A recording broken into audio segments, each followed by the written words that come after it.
تو یہ افسوسناک واقعہ پیش آیا ہے کہنا میں ٹیوشن سینٹر کی چھت گری ہے. ریسکیو ادارے کے اہلکار اس وقت مصروف عمل ہیں. صورتحال کیا ہے؟ ترجمان ریسکیو 1112 فاروق احمد ہمارے ساتھ موجود ہیں. فاروق صاحب، آپ کے پاس کیا اطلاعات ہیں؟ کتنے بچے یہاں پر موجود تھے؟ کتنے بچوں کو نکالا گیا ہے اور کتنے ابھی دبے ہونے کا خدشہ ہے؟ دیکھیے 4:45 بجے تقریباً ہمیں یہ کال ریسیو ہوئی ہے ڈسٹرکٹ آفس لاہور کنٹرول میں، اور ہماری جو قریبی ٹیمیں تھیں انہوں نے فوری وہاں پہ رسپونڈ کیا. یہ ایک افسوسناک واقعہ ہے اور ابتدائی اطلاعات یہ ہیں کہ اس گھر کے مکین اس کی چھت کے اوپر کوئی کام کر رہے تھے، اینڈ موسٹ پروبیبلی یہ کوئی کنسٹرکشن کا کام تھا، کوئی ٹائلیں لگا رہے تھے یا کوئی اس طرح کا کام کر رہے تھے. اور ان بچوں کی عمریں بھی کم ہیں، یہ زیادہ بڑے بچے نہیں ہیں. اور اس دوران یہ جو کمرہ ہے، ان کے 1 یا 2 کمرے بالکل سمال کمرے ہیں، یہ کلیپس کر گئے ہیں اور اس کے نیچے آ گئے ہیں، اور ہم نے کم از کم 12 بچوں کو سیریس حالت میں وہاں پہ شفٹ کیا.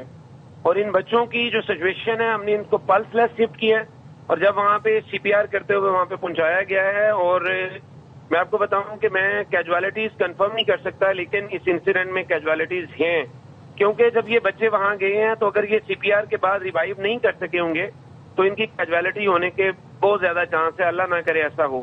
تو آپریشن ابھی کنٹینیو ہے. میں آپ کو ابھی نمبر اور یہ چیزیں فیکٹس نہیں بتا سکتا. ایکچولی میں ہیڈ کوارٹر میں ہوتا ہوں، لیکن میں بھی اس سائٹ کے اوپر جا رہا ہوں. وہاں پہ ہماری جو آپریشن ٹیمز ہیں ساری کی ساری، جو ڈسٹرکٹ آفیسر ریسکیو ہیں، سرچ اینڈ ریسکیو ٹیمیں ہیں ساری کی ساری، وہ وہاں پہ کام کر رہی ہیں. تو فاروق صاحب، آپ یقیناً ٹیم سے رابطے میں بھی ہوں گے. کتنے بچوں کا CPR کیا گیا؟ دیکھیں، پہلی بات آپ کو میں یہ بات بتاؤں کہ جب اس طرح کو کوئی ایمرجنسی ہوتی ہے تو فرسٹ پرائرٹی لوگوں کو شفٹ کرنا ہوتا ہے. ہمیں ایمبولینس میں اور ہم نے ڈیٹا بیس سے چیک کیا ہے کہ اتنے بچوں کو وہاں پہ شفٹ کیا گیا ہے، اور ان کا جو پلس تھا اور ان کے جو BP تھا وہ ڈاؤن لیول کے اوپر تھا. ٹھیک ہے، اس بندے سے ہم کال کرتے ہیں تو رابطہ اس لیے نہیں ہو پا رہا کہ they are all busy in operation. اگر میں سائٹ پہ ہوتا تو میں آپ کو بہت جلد بتا سکتا، کیونکہ یہ میرا کام میڈیا سے انٹریکشن ہے، آپریشن کا کام نہیں ہے. سچویشن وہاں پہ کافی ڈسٹرب ہے اور کافی بچوں کو ہم نے پلس لیس حالت میں وہاں پہ شفٹ کیا ہے. ڈیتھ ہو سکتی ہیں، میں یہ بات یقین سے کہہ سکتا ہوں، اور کیجوالٹیز زیادہ ہو سکتی ہیں. ابھی میرے پاس ہاسپٹل سے انفارمیشن آتی ہے تو میں آپ کو شیئر کر دوں گا. تو کس اسپتال ان بچوں کو منتقل کیا گیا ہے فاروق صاحب؟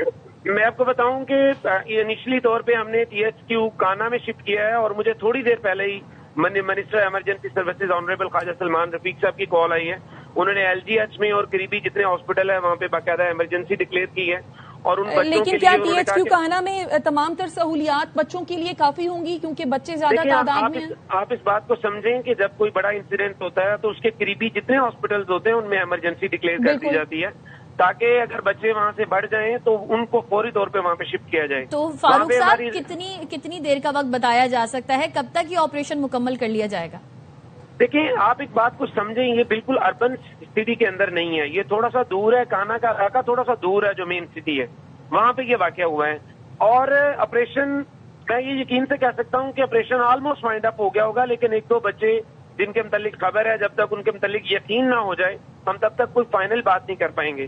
10 منٹ تک آپ کو لائیو ڈیتھ کی ساری انفارمیشن آ جائے گی، ہم آپ سے شیئر کر دیں گے. تو فاروق صاحب، 7 بچوں کے ملبے تلے ابھی بھی دبے ہونے کی اطلاعات ہیں، تو آپ کے پاس انف اکوپمنٹ ہے کہ وہ بچے جلد نکال لیے جائیں؟ دیکھیں، ریسکیو 1122 کی جو ٹیم ہے یہ انسراغ سرٹیفائڈ یونائٹڈ نیشن کی سرٹیفائڈ ٹیم ہے. اکوپمنٹ کی ہمارے پاس کوئی کمی نہیں ہے.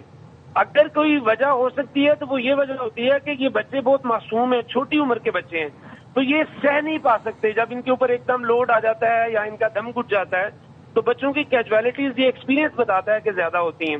جن کی عمر زیادہ ہوتی ہے، جن کی بون سٹرانگ ہوتی ہیں، اگر ان کے اوپر کوئی ایسی چیز گر جاتی ہے تو ان کے سروائیول ریٹ زیادہ ہوتے ہیں. تو یہ دس از ایکسپیرینس، لرننگ ایکسپیرینس ہے. ریسکیو کے پاس اکوپمنٹ کی کمی نہیں ہے.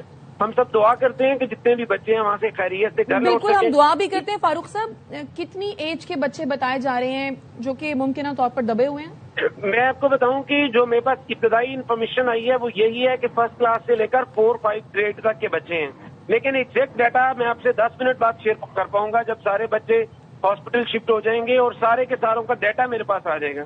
ابھی میں کوئی بات بھی کلوزر نہیں کرنا چاہتا. یہ بتا دیجئے کہ یہ جس قسم کا ملبہ ہے تو کیا اکوپمنٹ کے ذریعے ملبہ ہٹایا جائے گا؟ تو اس طرح خدا نخواستہ کہیں بچوں کو نقصان نہ پہنچے. آپ اس بات کو سمجھیں